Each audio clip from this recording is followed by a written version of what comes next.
Thank you very much, Diane. Well, when I took this project on, I wasn't sure where it was going to go, to be very honest. There's so much stuff being thrown at you guys.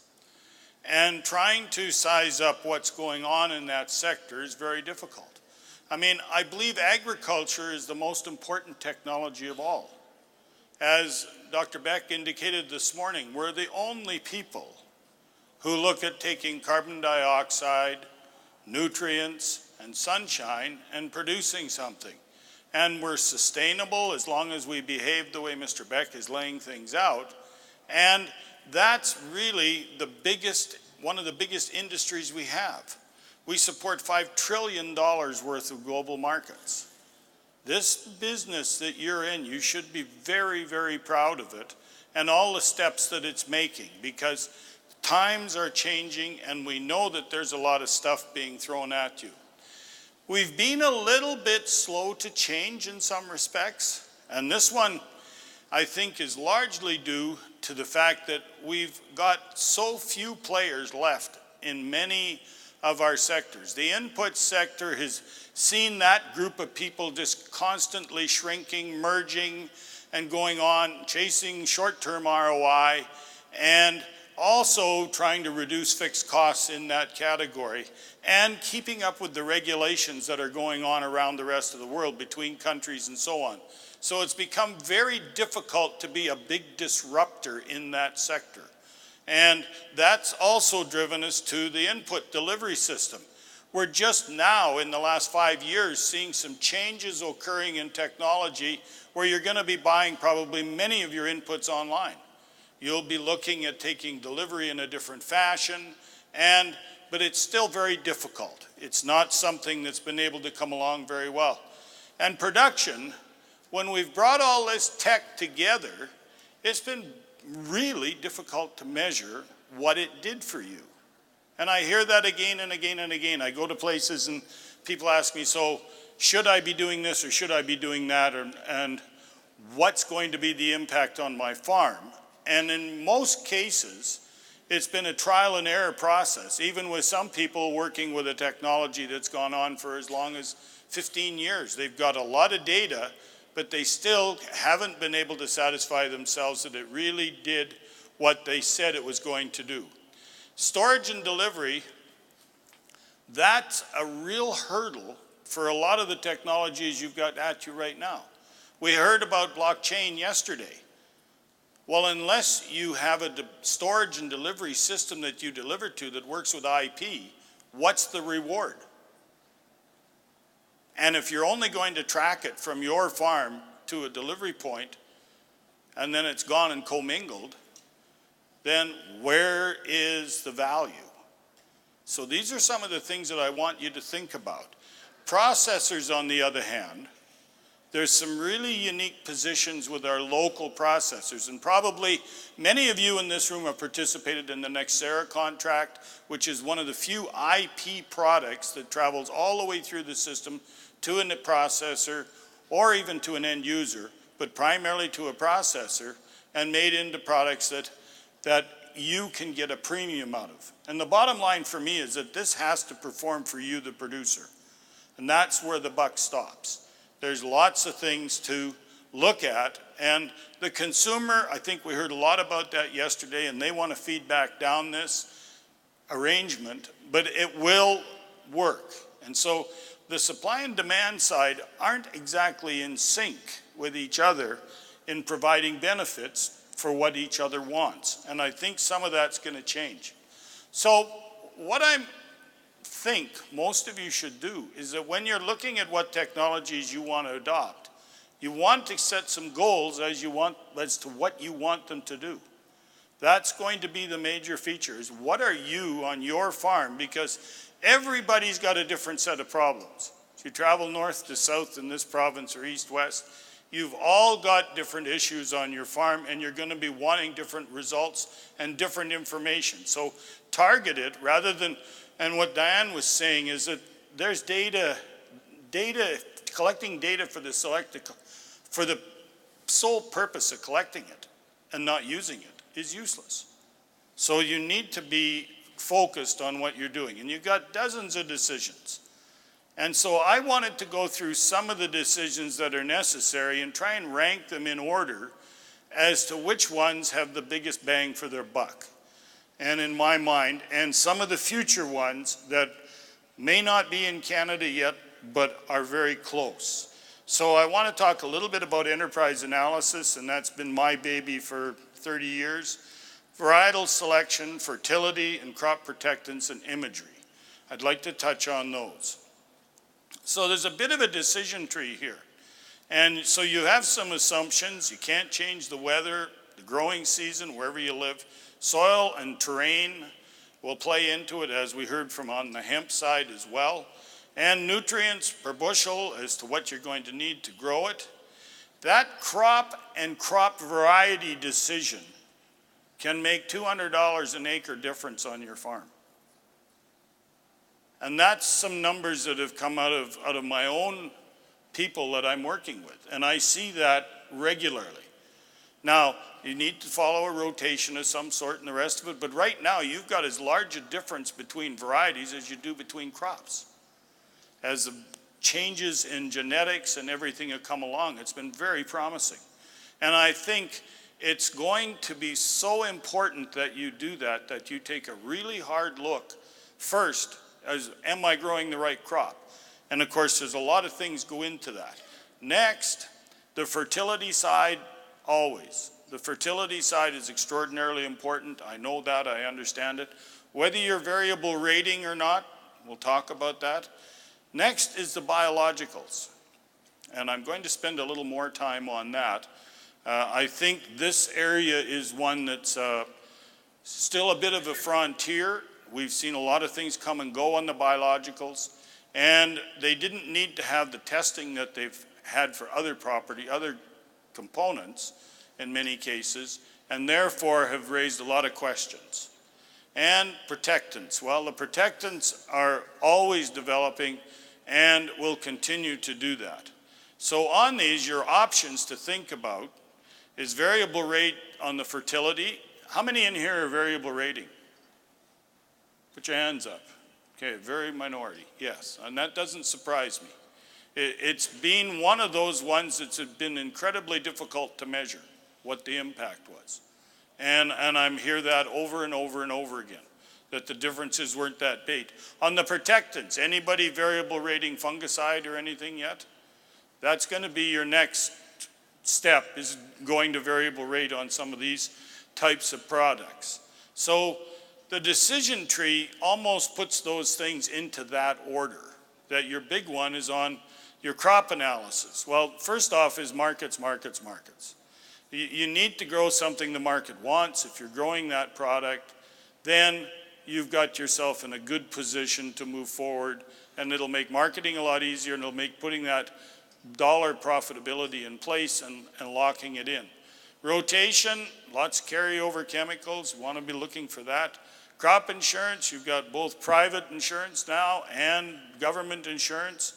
Take the combinations that work for you. Set out your goal and understand what risks you're carrying and make it work. And the weather, well, the weather's the weather. There's things happening in the weather. Yes, there are changes. I'm not a denier that the climate is not changing, but is it man-made? Jury's out on that one. I'm going to leave that alone. And capital costs. Now, that capital costs one, everybody knows that we're paying almost as much for 2 combines as we are for a quarter of land. And we're going to pay for those 2 combines in 5 years? Time to look in the mirror. Things aren't as, we don't have $8 corn. So we need to think about that. So that's one of the areas we need to look at. Variable rate fertilizing, I think I've talked a bit about that. Its price has dropped a lot. One of the key complaints I hear from my clients is the kind of operators I've got to have to manage it. That you need to have really competent guys. But the ROI still seems to be relatively undefined in a lot of areas. Certain crops are giving it, and I think in row crops and other specialty items, it's showing up in a much higher level than what it is in broad acre agriculture such as you've got here in southern Alberta. So the imagery, I think there's a whole group of space cowboys from Elon Musk down that are going to be putting up satellites, and we've got some great satellite imagery today. I mean, it started with Geosys operating from much higher, much less resolution than what you can get, all the way down to companies like Mavericks, who are flying it with a Cessna, and they've been bought out by a group in Israel, and they're now giving even higher resolution. And the cameras of today are to the point that if you put them on a drone, you can detect cracks in the blades on a wind turbine. And that's what they're using them for. Mort was telling me about that earlier yesterday. So this thing, but this needs to have AI attached to it. And we're just getting to it, that if you can see a satellite imagery of a large area, you can see things coming rather than reacting after it's already there. If you're going to have to wait until you see your crop in distress before you're going to do anything, then it's questionable value. So AI takes over larger areas, price comes down, it's going to be more effective. And I think there's a potential for real ROI there. So it's ideal for crop insurance. It should reduce premiums as the moral hazard is reduced. They can see how you look compared to your neighbors, even with Geosys or any of the others. So I think that should provide some ROI. The imagery, you know, it can be great if you're looking at renting out the land or whatever. You can see how it's performing at a distance and go back in history. And I think there's obviously some benchmarking that can be done with that will serve well. Weather stations, got to set your goals. Are these just a convenience, or is there actually a return on investment? If you're going to be driving there every day, then you got to question if you're going there to look at the weather station or what the value of this thing really is. So I think that's another key to this. Now, the one that I want to get to is biologicals. This is I can tell you what company I've been involved in is Indigo Ag. And Indigo is a US-based, Memphis-based company that started studying the microbiome. A little history, the CEO comes out of studying the human biome, microbiome for cancer treatments. And it came out of Harvard, MIT, and a lot of well-recognized institutions. And the companies that he put together are still carrying on. He comes from a small farm in Arkansas, and where it started was that he sold off the last company and was down there looking in a field of corn, and for some reason, you know, it came upon him that why is that particular plant sticking out like a sore thumb? It looks tremendous, it's out of the same bag of seed, but what's the difference? Why is it the way it is? And I think all of you in this room have seen in a field of wheat, you spotted some particular outstanding heads of wheat that didn't really fit with all the rest. Well, this guy took the time to take the samples of the great cob and a group of the others and sent them to paid to have the microbiome study done on it to find out if there was some bug in there that was different from the rest. And there was.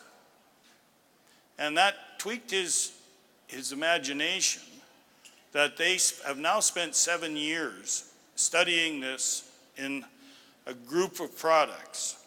And the microbiome, he wasn't necessarily looking at adding something new to it. He just wanted to know that if it existed in that particular plant, could you add that trait to all the rest of the plants and end up with a whole field that looked like that? And those were questions that they had when they started. This thing is now grown in, yesterday you saw a diagram of a fellow with decision making. It was a matrix. This thing gets 3D. This thing is way more complex. The number of traits that they're identifying, and they've successfully identified them in a number of crops, and these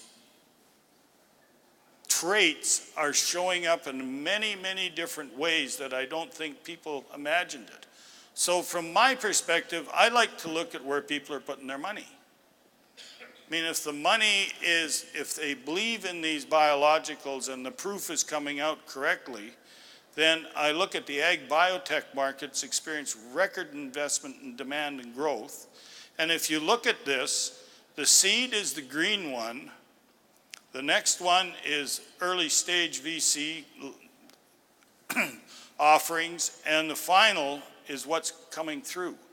And you can see that there's been a huge increase in this. So the biological gains we've seen in, these are the number of crops, 5 crops that these folks are dealing with, is cotton showed a 14% rise, soybeans 9, 6 in corn, 7 in rice, and 13% in wheat.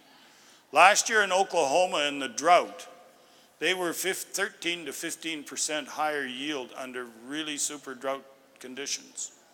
And they anticipate that there are other wheats elsewhere in the world that will again show different microbiomes that they will be able to, as they identify what's good for the various yield parameters, they're going one step further.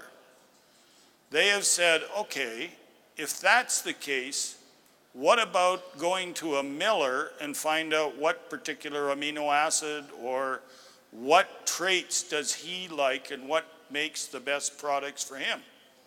So now they've gone the other way and they are found the traits and identified them in the proteins down to amino acids, and they're able to put those traits in. So they now are a bit of a disruptor because they're IPing. If you grow the wheat with indigo, you IP it, it's marketed through them, and they're showing anywhere from a 6 to a 30-cent premium coming back to the producer. So they're paying for this technology through several different ways. And they're identifying the seeds, and then they know what seed it is. They can add with a polymer and a seed treatment to get you there. So this is a technology right now that's very young. And at the same time, one of the things they found on the fusarium side is that there were wheats that fusarium didn't affect. They weren't super high yielding, but they didn't understand anything. Was there a difference in that microbiome? And there's a lot of questions being raised right now as to whether or not we've actually, over time, we've lost some of these fungi, bugs, bacteria, whatever they may be, over time in the seed, and we're not getting the most out of what we're doing.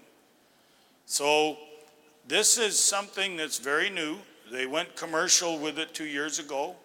They are in the US, Australia, and now they just moved to India in the last 6 months. Now, one of the holdups of getting it into Canada is the lack of processing, because we export such a high percentage of what we grow, and trying to IP it into that type of a situation. But they say they are coming here. They're doing some preliminary work up here. And this is something that I think until we had the technology to go into that microbiome and identify the individual fungi, bacteria, etc., we weren't able to do what we're doing with this technology. So you're going to see this in your backyard very quickly. I'm confident that it will be in Canada, and there's others that are doing it. Here's the annual new product introduction for biologicals and conventional crop protection. The biologicals are in blue, and the yellow is a conventional crop protection. The biologicals are taking more money and growing faster and are providing some extraordinary values. And I think that's the real key to this thing, is to where we take this into the future and where this ride is going to take us. It is not GMO. They are not modifying anything genetically, so you're outside of that venue, and they're not putting anything in it between species or anything. It's within the wheat species. And staying true to these words, they seem to think that they're finding enough differences and enough traits as they've mapped them, that this is going to be something very, very useful in many ways of, for example, if you could eliminate the propensity to have any sort of fusarium, it would be a rather unusual situation, wouldn't it? Why would you need imagery? Got to question yourself. And it also could be into the area of insects as well. Apparently there are some of these traits that it made the plant so the insect didn't want to eat it. So I don't know how far they're going to go. I'm only reading, and I'm not a PhD microbiologist or a microchemist. I'm just seeing the results. And my speeches in the last 5 years have taken me to a lot of the investment banking places, and they seem to have been able to satisfy the investment bank community as to the validity of what they're doing and that the real science exists. Now, this is something that I would guess most of the organic guys would be quite excited about, because this is 100% organic. Not adding anything, not taking anything away, no chemicals.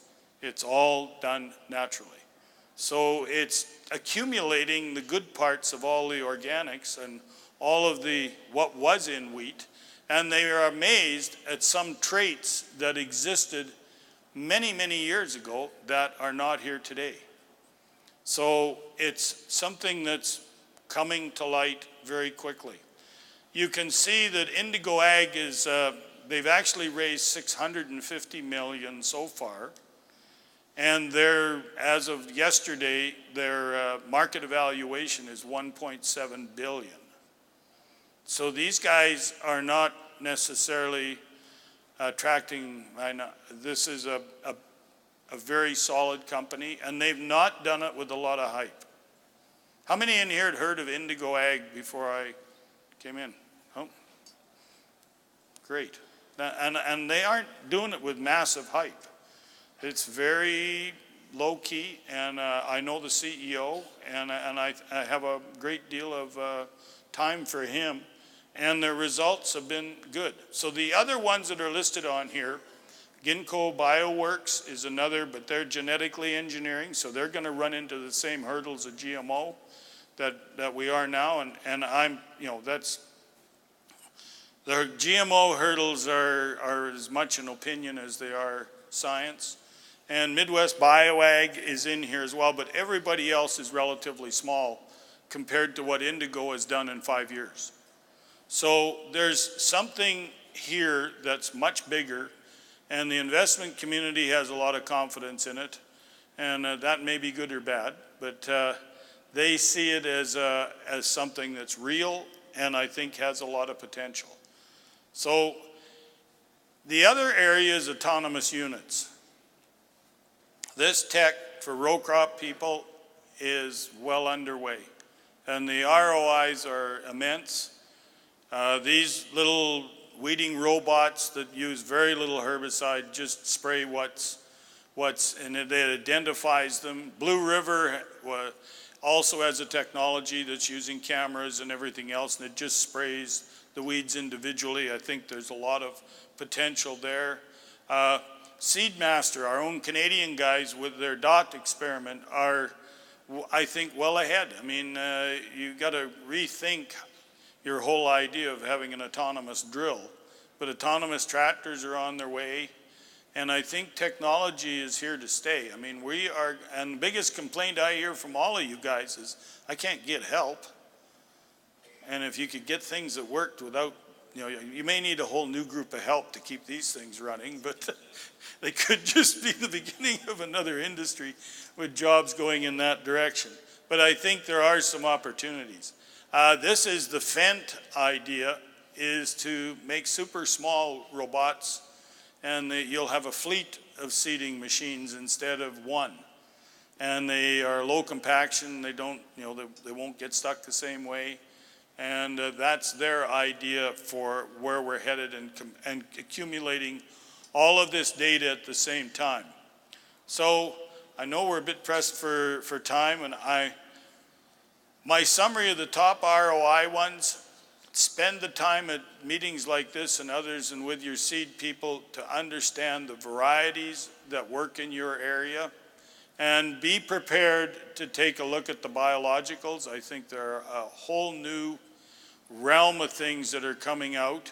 I think some of the biologicals, according to some of the scientists I've spoke with, have actually accidentally found themselves influencing the microbiome, but really didn't understand what they were doing, and it's never really been accurately measured. Crop protectants, we're going to move to more biologicals on that side as well. I think that will tend to be it. And biologicals for the end market. By that, I mean the technologies that they're giving to you, if they're just giving you more bushels, but you're not meeting the demand of the processors on the other side, anybody who's willing to stick their foot in both pails at the same time is brave, but that's where the future is to be able to get the things that work in your backyard and have somebody wanting it. Now, we have somebody not very far away who did this. In 2000, I did work for the board of directors of John Deere, and we did an experiment for a large wheat mill that McDonald's owned for producing buns, a bakery. And there was a farmer-owned co-op out of western Kansas and Colorado that was supplying them with wheat. Now, they would mill it and supply the flour to them. If it miscued in the plant, the cleanup penalty was over $1.5 million. So you had to deliver what was going to make the McDonald's bun. And I know they all taste like cardboard, but they're exactly the same. And they put a brass ring over them, and if the brass ring doesn't slide over, out. If the brass ring has to be tight, and the top of it they are identical. So the mill came to John Deere, and our group, our global agricultural group, we had a number of traceability people in it and others. And the idea was that we wanted to know, when they came to us and said, you know, we're having to blend this stuff at a cost of $3 to $5 a ton to blend it, and sometimes it has to be blended 21 times before we get what bakes properly. And it's costing us more money in our mill. And we said, well, do you know where, you know, is there a perfect wheat? Don't know. So we decided we'd take this on as a project, and we would get someone to go out and collect samples of wheat out of all the bins, because most of it was binned because they knew they couldn't bring it all in at once, so it wasn't in grain handling facilities as such. And we wanted somebody to go out and do an analysis of those kernels and find out what was in them and if there was any common thing. So back in the office, we're running a pool. Well, I'll bet it's nitrogen, or I bet it's phosphorus, or it's the weather, or whatever. Well, long story short is we were all wrong. And they brought the samples back, the individual company that had collected them and used the GPS to mark the places where they were. It also had the elevation. We saved that company almost $15 a ton by collecting their wheat according to elevation. And the amino acid profile changed. So you're kind of laughing at me. Anybody been down to Wheat, Montana, just north of Missoula on the drive where the three freeways come together there? Dean Folkford's whole deal is grow wheat at 5,000 vertical feet, and you have a different group of amino acids, and it tastes different. And he was selling wheat a loaf at a time, FedEx delivery, New York, $12.75 a loaf. Not bad. And we just thought, well, we'll just commingle it all in the terminal and send it out. There goes the value. So with that, I want you to think long and hard about where you can find ROI in some of these things. The variable rate fungicides, there's going to be some, and variable rate fertilizer, I think, is something that's kind of, we got to learn some more about it, and depends where you are. So thank you very much. Please go to my website, take a look at things. There's a 14-day free trial on the software, and give me a call anytime. Thank you very much. Well, thank you, Gary. Again, like I say, mind expanding.